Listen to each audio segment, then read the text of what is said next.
it's getting larger. It's getting bigger. There's more people being attracted to the industry because of what's taken place in 23 different states, but specifically Colorado and Washington. Sure. And and think back, Josh. I mean, when you think back, like the internet, right? The internet first started.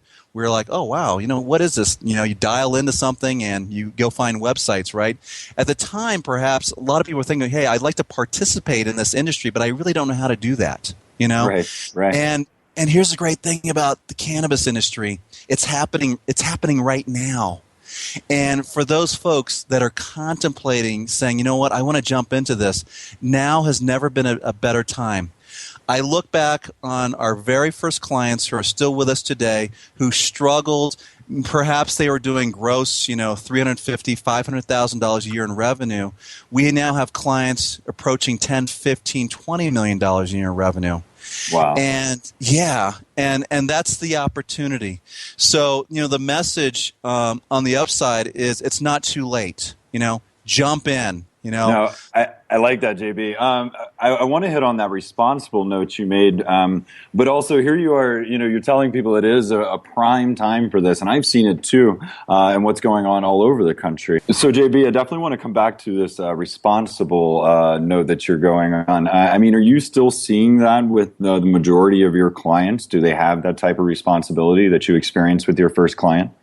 They do. They're even more evolved at this point in time, Josh, and that's the beauty of it.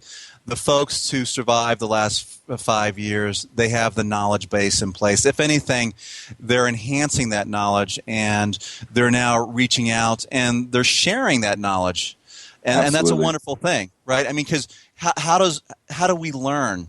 And just as myself as an example, 4 years ago, 5 years ago, if you would have called me and said, hey, I'd like to participate in a radio interview, the truth be known is I would not be able to add any sort of value to the listener. So therefore today, 5 years later, I want to share, I want to open it up so people can learn at a much more rapid pace.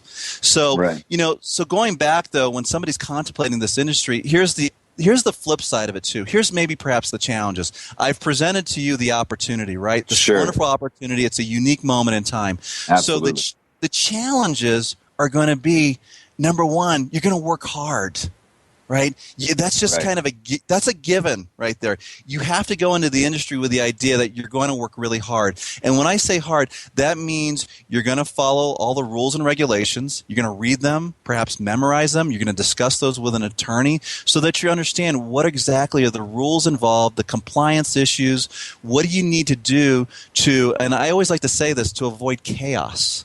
Because you want to avoid chaos. You want to do what you do best. And I guarantee you most people that get involved in this industry, they have an affinity to cannabis, and they're probably either very good at growing it or working with the product, and they have a lot of wonderful ideas. You don't want to be distracted by that, by your goal, by being involved with perhaps a regulatory or compliance type issue. Alrighty. Right. So number one, you got to work hard. You're going to study, and you're going to use all your resources. And yes, it is capital intensive, depending on which channel you go, such as an infused products company or a grow facility or even a store or dispensary. Alrighty. Right. So those are the biggest factors that I've seen, as far as upside, perhaps downside to the industry.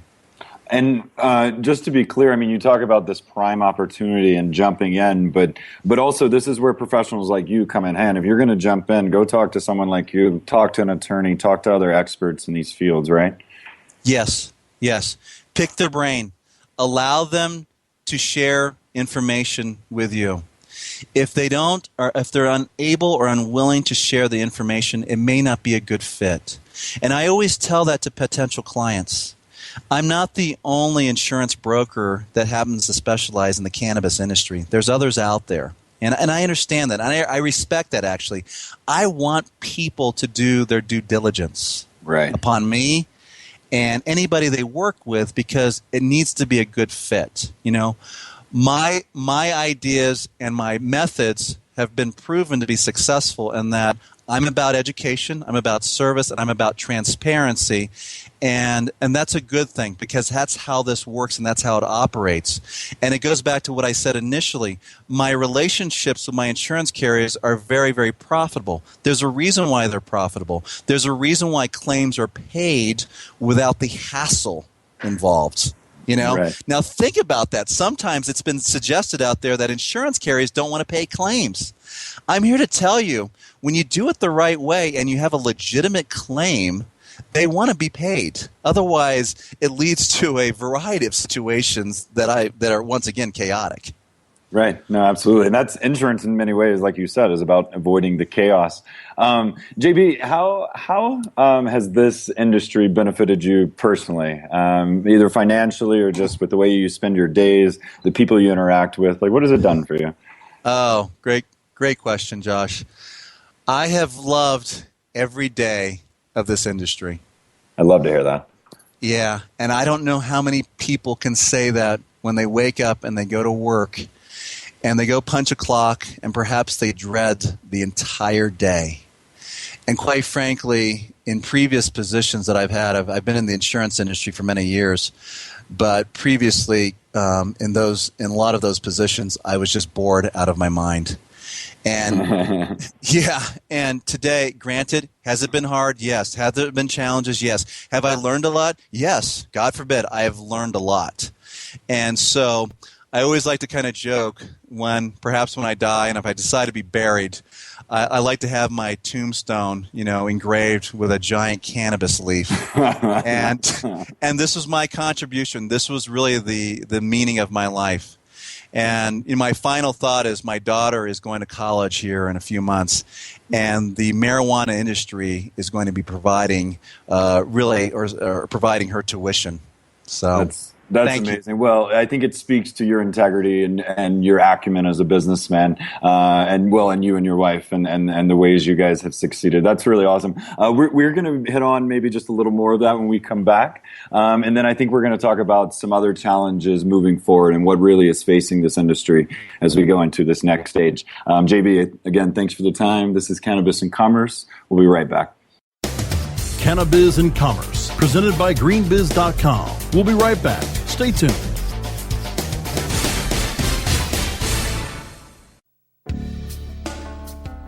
Hi, I'm Montel Williams. Most of you know me as a talk show host, but I'm also an author, actor, single father of 4, a fitness writer, avid snowboarder, and I'm also a medical marijuana patient.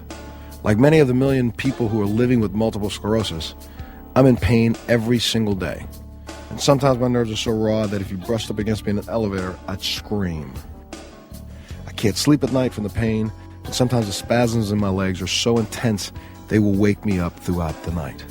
I've tried the strongest prescription medications available, and I'm going to tell you, they do not work. In fact, they leave me in a stupor, and most of the time, it's impossible to even live your life. Now, I've tried medical marijuana, and I'm going to tell you something, it works. If you'd like more information about medical marijuana, you can contact the Marijuana Policy Project at mpp.org or call 1-877-JOIN-MPP. Every strain, every sale, every medical study. Keep it right here on the Cannabiz Radio Network.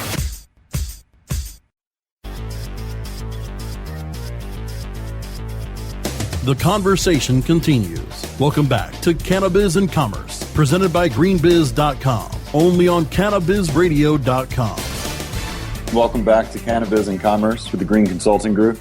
Today we've been speaking with JB Woods of Greenpoint Insurance Advisors, talking about all kinds of issues. When we left for break, JB was talking about some of the ways this has personally been it for him. And I want to touch back on that point you made about prior work. And I know you were in non-cannabis work on and maybe talk about some of that. But you said that work was boring, and this has been exciting.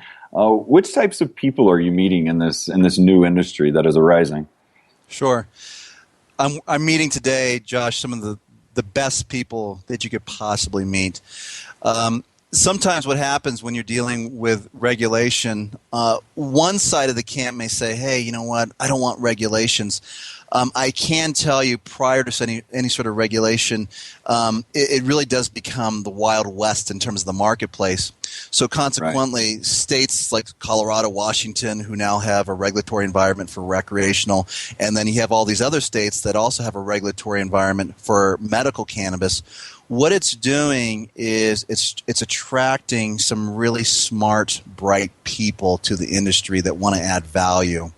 And so over the years, the types of people that we've worked with, a former judge, we've worked with attorneys, we've worked with some very, very successful business owners who have literally billion-dollar type companies who have been attracted to the industry.